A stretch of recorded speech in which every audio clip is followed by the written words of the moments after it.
여러분 모두에게도 7.8기의 자세로 승리하시기를 주님의 이름으로 축원드립니다. 우리 옆에 뒤에 계시는 분들 바라보면서 오늘은 이렇게 인사하십시다. 승리하세요. 승리하세요. 한번 인사하십시다. 승리하세요. 네. 네, 승리하는 여러분 되시기 바랍니다. 예화집에 있는 이야기로 오늘 이야기를 말씀을 시작하려고 합니다. 여러분 들어오신 예화일 수 있습니다. 전라도의 여성분과 경상도의 남성이 서로 사랑에 빠져 가정을 이루며 살게 되었습니다. 어느 날 저녁 배가 출출한 남편을 위해서 아내가 감자를 삶았습니다. 감자 옆에 종지에 뭔가를 담아서 남편과 함께 이제 감자를 까 먹는데, 남편이요 감자 하나를 까가지고 딱 먹는데 뭐였을까요? 설탕인 거예요. 남편이 얘기합니다. 아니 무슨 감자를 먹는데 설탕에 찍어 먹어? 소금에 먹어야지. 아내가요 투덜투덜 거리면서 아니 세상에 무슨 감자를 소금에 찍어 먹어? 설탕에 찍어 먹어야지. 설탕을요 소금을 툭 내려놓으면서 퉁명스럽게 말합니다. 감자를 뭘로 찍어 먹느냐 가지고 두 사람이 부부싸움을 하다가 결론을 못 내고 판사에게 가서 물어보기로 했습니다. 판사 앞에 가서 남편이 투덜거리면서 얘기합니다. 제가 살다 별일을 다 보았습니다. 감자를 설탕에다 찍어 먹으라고 하네요. 아내가 얘기합니다. 아이고 세상에, 감자를 소금에 찍어 먹는 사람이 어디 있습니까? 라고 또 소리를 높이며 얘기합니다. 가만히 듣고 있던 판사가 이렇게 얘기합니다. 아니 무슨 감자를 설탕에 소금에 찍어 먹습니까? 강원도에서는 고추장에 찍어 먹습니다. 라고 그렇게 얘기를 합니다. 자, 이상은 지역별 감자 먹는 방식이었습니다. 여러분, 감자를 드시는데 옳고 그름의 방법이 있습니까? 이건 문화적인 차이입니다. 당연히 저는 감자를 소금에 찍어 먹습니다. 어릴 적에는 감자를 먹어본 적이 없습니다. 제가 그래서 뭐 설탕에 찍어본 그런 경험이 없어서 경상도식으로 감자를 소금에 찍어 먹습니다. 강원도 출신이신 권사님은 감자 어디다 찍어 드십니까? 설탕에 찍어 드십니까? 남편 영향입니다. 아닌가요? 안 드세요? 여러분, 다름이 다툼의 주제가 돼서는 안 되는데 우리는 다름을 다툼의 주제로 삼아서 분쟁하고 평화롭게 살지 못하는 그런 일상을 보내는 경우들이 종종 있습니다. 우리만 그러는 게 아니라 로마 시대에도 그랬습니다. 로마 교회가 그랬습니다. 오늘 본문 로마 이야기를 하려고 하는데, 로마에는요, 로마 교회 안에는 유대인 성도들이 있고 이방인 성도들이 있습니다. 여기서 이방인 성도라고 하는 것은 로마 사람 또는 헬라 사람, 뭐 각처에 흩어져 있었던 사람들이 로마에 살고 있었으니까 다양한 문화의 사람들이 살고 있습니다. 그 교회 안에요 갈등이 있는데, 음식 문제 때문에, 절기 문제 때문에 갈등이 생기게 됩니다. 자, 유대인 성도들은 고기를 안 드십니다. 고기를 안 드시는 이유는, 유일한 이유는 당시 로마 사회에 유통되고 있는 모든 고기들은 이방의 신전에 드려진 제물들이 다시 시장에 나와서 유통이 됩니다. 그러니까 이건 더러운 우상에게 드려진 고기를 드실 수 없다라고 하는 겁니다. 그래서 대부분의 유대인 성도들은 채식을 많이 하는 그런 생활을 하고 있습니다.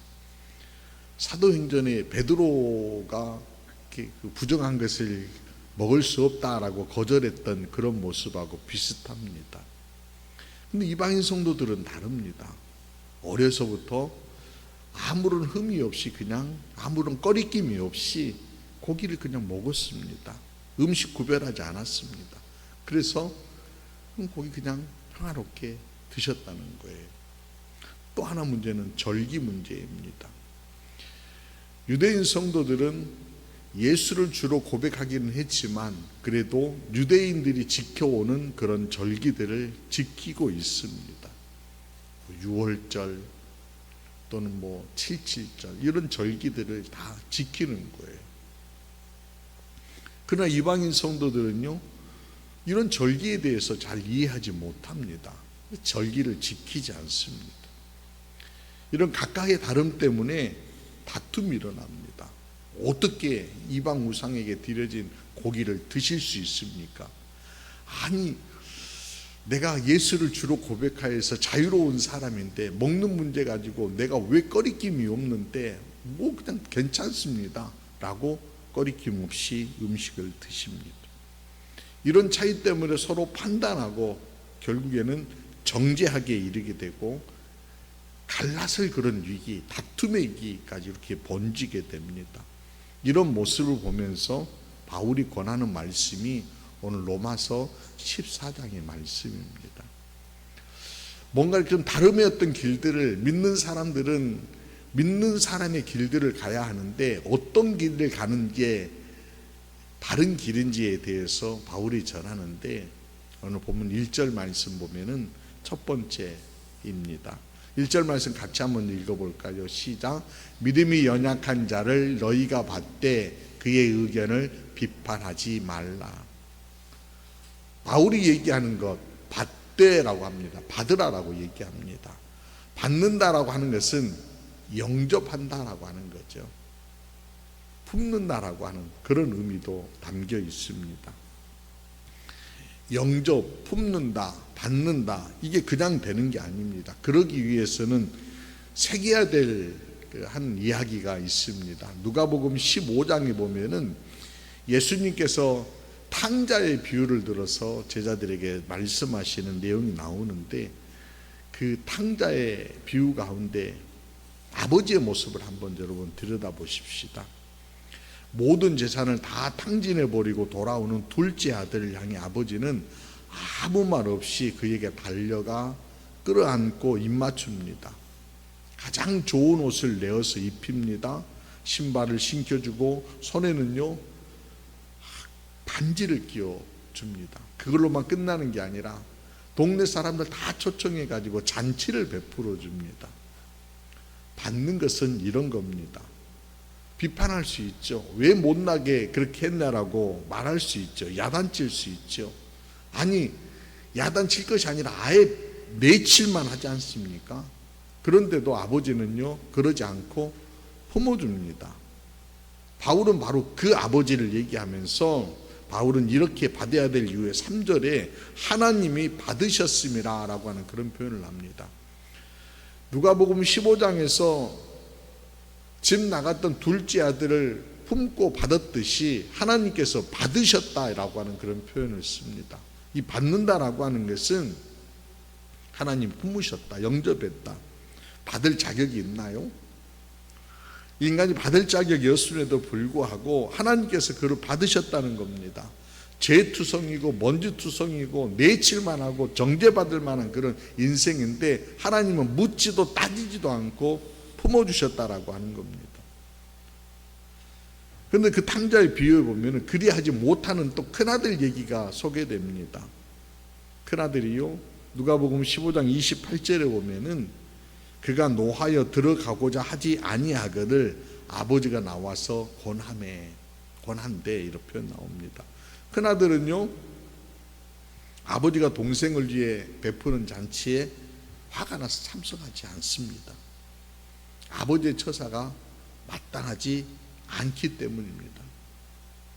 자기는 아버지의 말씀을 따르면서 집도 잘 지켰고 아버지를 위해서 헌신했는데 지금까지 단 한 번도 잔치를 열어준 적이 없으신데 동생은 저렇게 못된 짓 하고 돌아와서 아버지 품에 안겨 또 잔치를 열어주고 있는 그 모습이 마땅치 못합니다. 여러분, 큰아들의 맏아들의 입장이 좀 이해가 되십니까? 전 이해가 됩니다. 그럴 수 있을 것 같습니다. 그 마음이 틀리지 않았습니다. 그런데 아버지가 원하는 것은 권함에 이런 표현들 보면은요, 내 마음을 좀 알아달라고 하는 그런 표현이 있는 것 같습니다. 동생을 같이 받아주기를 원하는 그런 마음이 있는 것 같습니다. 아버지가 받아준 것처럼 형이 동생을 받아주기를 원하는 그런 아버지의 마음이 읽혀집니다. 바울은요, 그런 마음으로 받으라 이렇게 권합니다. 그래서 오늘 10절 말씀 보면은 바울도 이렇게 표현하잖아요. 내가 어찌하여 내 형제를 비판하느냐, 어찌하여 내 형제를 없인 여기느냐, 이렇게 얘기합니다. 거기 보면은 내 형제라고 하는 그런 표현이 나옵니다. 그 형제에 대한 그런 마음들이 좀 남달라야 되지 않겠냐. 받아야 되는 사람이 형제 아니냐. 여러분, 받는 거 쉽지 않잖아요. 그러나 보는 시선들을 조금만 바꾸고 마음을 조금만 확장해 낸다라고 하면은 그 역시 우리가 받을 수 있지 않겠느냐. 물론 그런 말 할 수 있죠. 나와 다른 사람을 바라볼 적에 왜 저 인간은 저래? 라고 그렇게 말할 법도 하지만은 조금 더 확장하면 그래 나와 좀 다른 사람이구나 라고 그렇게 바라봐 줄 수 있지 않겠느냐라고 하는 거예요. 그래서 받으라라고 품으라라고 영접하라라고 그렇게 말씀하고 있습니다. 사랑하는 여러분, 주님께서 적을 받으라라고 하신 말씀이 아닙니다. 형제를 받으라고 합니다. 형제는 작은 단위 안에서 가족일 수도 있고, 조금 더 확장하면 공동체이고, 조금 더 확장하면 민족이고요, 조금 더 확장하면 지구 전체가 됩니다. 여러분, 받는 것들을 기억해낼 수 있기를 부탁드립니다. 또 하나는요, 이어서 본문에서 반복되어지는 단어, 사용하는 단어가 있습니다. 표현이 있습니다. 비판하지 말라는 겁니다. 비판하지 말라. 1절 보면은 비판하지 말라 합니다. 3절에도요 비판하지 말라 합니다. 10절 말씀에도 어찌하여 내 형제를 비판하느냐 이렇게 말합니다. 여러분, 비판한다라고 하는 것은 결국은요 판단한다는 겁니다. 내가 판단한다는 겁니다. 판단은 서로에게 논쟁거리가 될 수 있습니다. 뭐 바보처럼 그냥 판단하지 않고 그냥 그럭저럭 그냥 이렇게 저렇게 굴러가라 그런 얘기가 아니라 서로 판단하여서 견해를 논쟁거리로 만들지 말라라고 하는 얘기입니다. 논쟁거리 삼지 말라라고 하는 겁니다. 여러분, 정말 반듯하게 걸어내기 위해서 이게 정말 길인지 아닌지, 이게 정말 오분인지 아니면은 우리가 함께 품어야 되는 건지 이건 구별해 내야 되겠지요. 그러나 우리가 사소한 것들 먹을 수 있다라고 생각하면 드십시오. 먹지 못하겠다라고 생각하면 안 드시는 게 맞습니다. 먹는 문제는요, 신앙에 있어서 굉장히 중요한 문제 같지만은 아주 사소한 문제이고요, 또 이게 본질적인 문제는 아닙니다. 그 종교 개혁자들이 이런 문제, 비본질적 영역에 속한 것들을 가지고 논쟁하지 말라라고 얘기를 합니다. 비본질적인 것들이 논쟁거리가 되어져서 갈라치고 분열되는 것들이 더 문제이다라고 얘기합니다. 그런 문제는 각자의 양심에 맡겨라라고 그렇게 얘기를 합니다. 비본질적 문제들이 많이 있습니다. 여러분, 오늘 이렇게 예배를 드리고 계시는데 예배 드릴 적에 우리가 악기를 사용한다라고 할 적에 뭐 피아노도 사용하고 또는 키보드도 사용하고 드럼 또는 기타 이런 것들을 사용합니다. 제가 중고등학교 시절 때에 제가 기타를 들고 신학교 다닐 때니까 선배, 지금은 목사님이신데 선배하고 같이 이렇게 기타 치면서 찬양을 했었습니다. 그랬더니 어른들이요, 인상이 안 좋아요. 확 찌그러지셔요.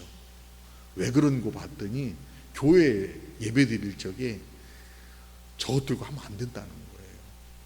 교회에서 드럼 치면서 찬양하면 안 된다라고 그렇게 그냥 딱 어른들이 생각을 하시더라고요.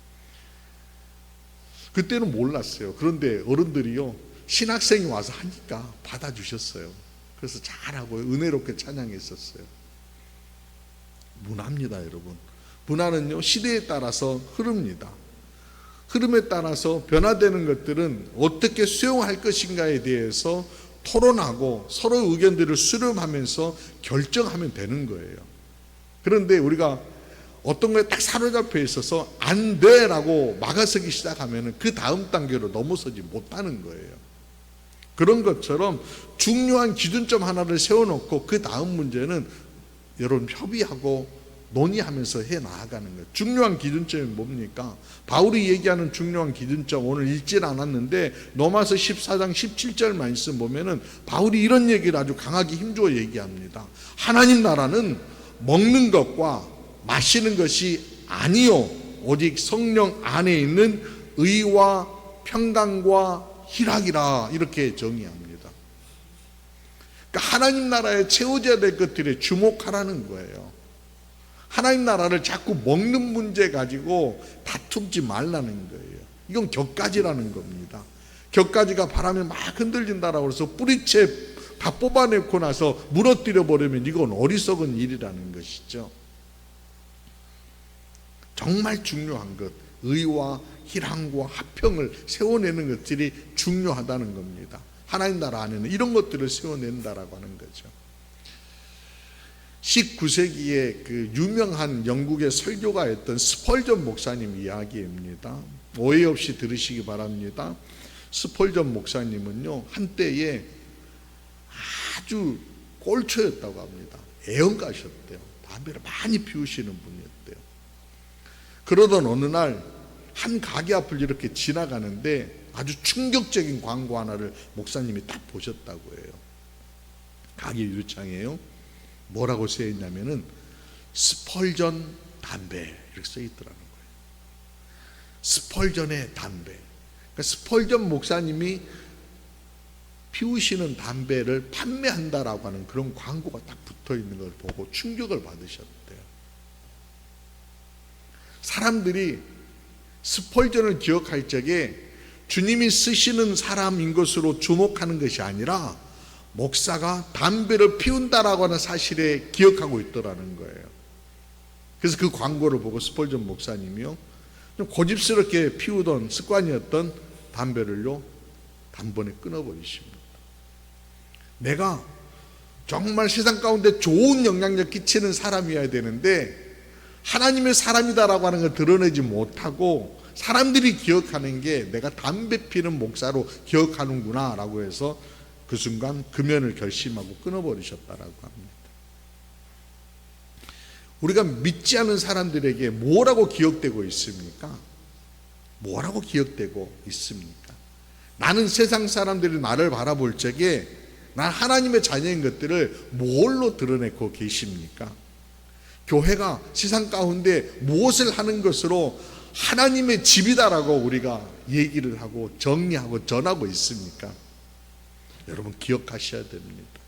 하나님 나라는요 의와 평강과 희락입니다. 우리 안에는 하나님의 의를 세우고 하나님의 평강을 세상 가운데 흘려보내는 것이고 하나님이 우리에게 주셨던 그 기쁨들을 세상 가운데 채워내는 일들을, 그런 운동을 하는 게 바로 교회이다라고 하는 거예요. 그러니까 사소한 것으로 비판하고 판단하고 하는 것들은 멈추고 우리가 해야 할 일에 집중하는 것이 지혜로운 길이다라고 하는 거죠. 이어서 사도 바울이 또 얘기하는 게 있습니다. 이제 7절로 넘어갑니다. 7절 같이 한번 읽어보겠습니다. 우리 중에 누구든지 주를 위하여 살고 죽어도 주를 위하여 죽나니 그러므로 사나 죽으나 우리가 주의 것이로다. 주를 위하여입니다. 주를 위하여. 로마 교회의 논쟁은 각자의 어떤 그 문화를 유지하려고 하는 고집입니다. 이게 하나님을 위한 것이었을까요?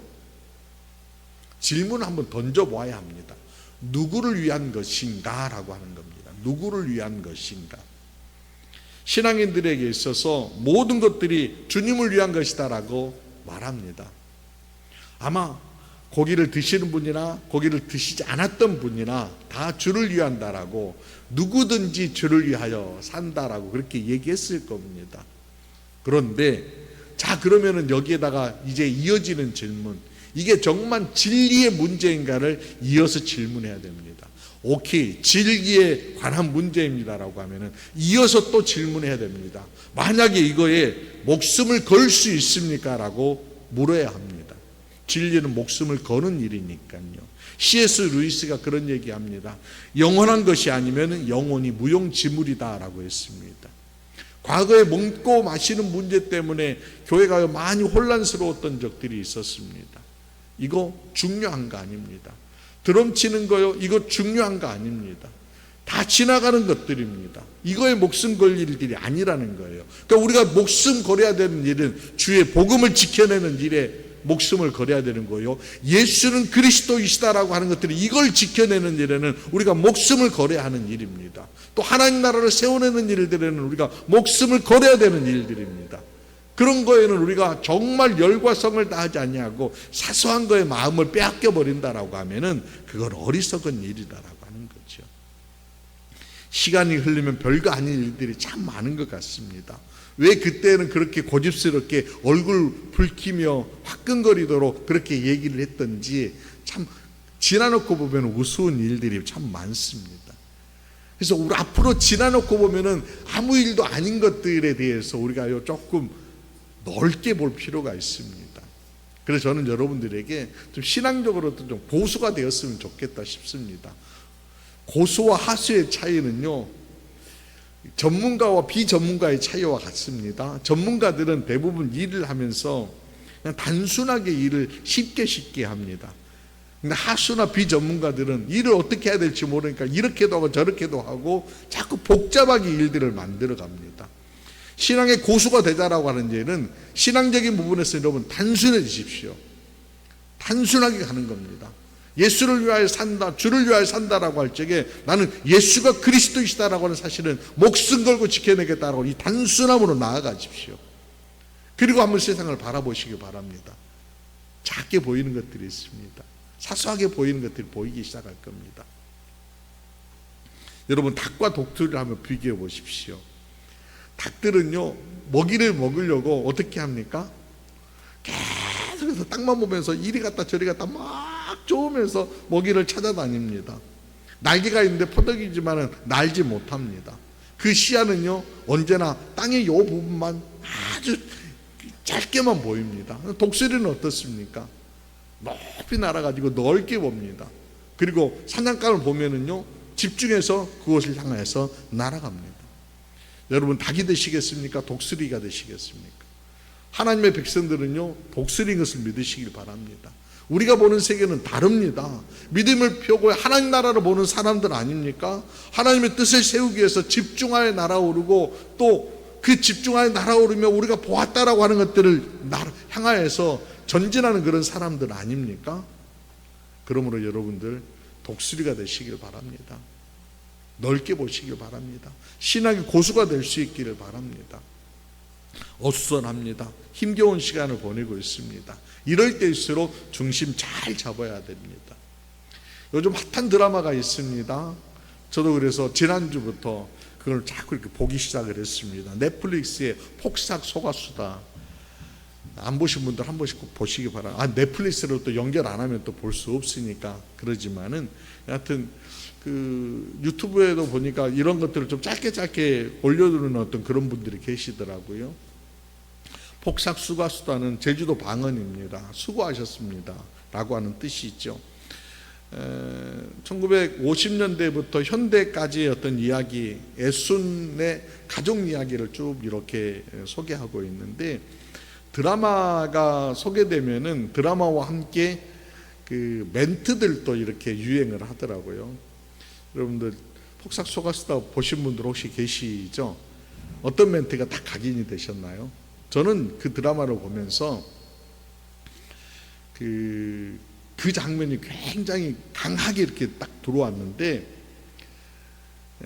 엄마가 말이에요, 10살 된 애순이를 이렇게 앉혀놓고 자는 애순이를 깨워가지고 전복을 이렇게 구워줘요. 전복을 구워주고 손에다가는 봉숭아 물을 들여주면서 딸에게 뭔가 말을 지금 막 하는 거예요. 그런데 엄마는 지금 살아갈 그 시간이 얼마 안 남았어요. 금방 이제 세상을 떠나겠대요. 그래서 남겨질 그 딸에게 하는 얘기예요. 그림 하나 좀 보여줘 보세요. 딱 이 그림입니다. 샷. 그러면서 엄마가 딸에게 이렇게 얘기합니다. 살면 사라진다. 그렇게 얘기합니다. 살면 사라진다. 삶을 포기하지 않고 살면 사라진다. 이 살면 사라진다 이 얘기가 계속해서 드라마 내내 어떤 질곡을 만날 때마다 반복해서 사람들에게 던져주는 그런 강한 울림이 있는 그런 멘트더라고요. 요즘 같은 시대에 우리에게 올려주는 그런 말인 것 같아요. 여러분, 살면 사라집니다. 지난 주간에 산불로 많은 분들이 삶의 터전을 잃어버리고 어떻게 해야 될지 모르겠다라고, 나 이제 이 동네 떠나야 되겠다라고, 그리고 다 고령의 어르신들이 뭐 어떻게 손이 안 잡힌다라고 하는 그런 말씀 하시더라고요. 위로가 될까 싶지만은 살면 사라집니다. 경제적으로 어렵다라고 하는 그런 얘기 전망 많이 합니다. 미래 불확실하다라고 얘기합니다. 죽지 못해 산다라고 그렇게 말하는 분도 있습니다. 그럭저럭 살고 있습니다라고 그렇게도 말씀들 하십니다. 그래도 살면 사라집니다. 가뭄도 겨울도 태풍이 몰려와도 살면 사라집니다. 그런데요, 여러분들, 믿음의 사람들이 단순하게 살면 사라진다라고 그렇게 얘기할 것이 아니라 어떻게 사느냐가 또 중요하잖아요. 생존을 위한 삶이 아니라 믿음의 사람들이 걸어내야 되는 그 길들이 있잖아요. 힘들어도 하나님이 깔아놓으신 그 내일을 따라서 걸어내야지, 엉뚱한 샛길로 내가 지름길다라고 얘기해서 내 길로 이렇게 가는 것은 신앙의 길이 아니잖아요. 하나님이 기뻐하시는 그 길들을 가기 위해서 때로는 교정이 필요할 수도 있습니다. 때로는요, 다시 그 내일 위로 올라가는 그런 수고로움이 있을 수도 있습니다. 그런 일들을 행하면서 우리는요, 믿음의 길들을 걸어내며 살면 살아내야 할 것입니다. 사랑하는 여러분, 갈등의 시기를 살고 있습니다. 제 주변에 있는 목사님들이 그런 얘기 많이 합니다. 이번 주간에는 뭐 설교해야 되지? 라고 그렇게 말씀하십니다. 저도요, 한 주간 동안 뭘 말씀드려야 되지? 라고 했는데 저 드라마를 보면서 딱 다가왔습니다. 살면 사라집니다. 여러분, 살면 사라집니다. 그러나 그 삶의 길들 가운데에 티격태격 할 수 있겠지만은 그거 교정하십시다. 그래서 정말 함께 살아내야 되는 것, 그래서 이해 폭들을 넓히고 받아내고 비판은 줄이고 하나님의 영광 본질을 쫓아서 살아낸다라고 하면은 우리가요, 하나님이 기뻐하시는 길 반드시 걸어낼 수 있다라고 저는 믿습니다. 그렇게 걷는 저와 여러분 모두가 되시기를 우리 주님의 이름으로 축원드립니다. 기도드리시겠습니다. 거룩하신 하나님 아버지, 믿음의 자녀들이 공동체를 이루며 복되게 살도록 이끄시고 주장하심을 믿습니다. 살아내는 동안 사사로운 일들로 가르고 판단하고 다투는 일들이 있습니다. 이를 경계하고 달려낼 수 있도록 말씀으로 찾아와 주시니 감사합니다. 그 말씀 따라 서로 기쁘게 영접하며 받는 관계 이루게 하여 주옵소서. 또한 우리로 하여금 곁에 있는 사람들을 존중하는 자세에 지니게 하옵소서. 창공을 날아오르는 독수리처럼 우리의 갈 방향과 행해야 될 일들을 선명하게 찾고 달리게 하여 주옵소서. 어둠의 바람이 온 땅 가운데 몰아치고 있습니다. 산불 피해로 힘겨워하는 형제들을 불쌍히 여기고 다시 일어설 수 있도록 서로의 손을 맞잡고 잡아주는 우리가 되게 하여 주옵소서. 먼 땅이지만 지진으로 삶의 터전을 잃은 이들이 있습니다. 긍휼의 은혜로 함께하여 주옵소서. 이 모양 저 모양으로 살아내는 이들 보니 힘들어하는 이들이 있습니다. 지친 이들에게 위로와 소망의 불을 밝혀주시고 달려낼 힘과 용기와 지혜를 더하여 주옵소서. 소망하고 기대하며 구하는 제목들마다 합력하여 선을 이루어 주시고 특별히 주의 놀라운 은혜를 부어 주옵소서. 영과 죽의 강건함으로 마음의 평안과 안정감을 누리는 한 주간 될 수 있도록, 그리고 승리하는 한 주간 될 수 있도록 주님 역사하여 주옵소서. 믿사옵고 우리의 구주이신 주 예수 그리스도의 이름으로 기도드리옵나이다. 아멘. 아멘.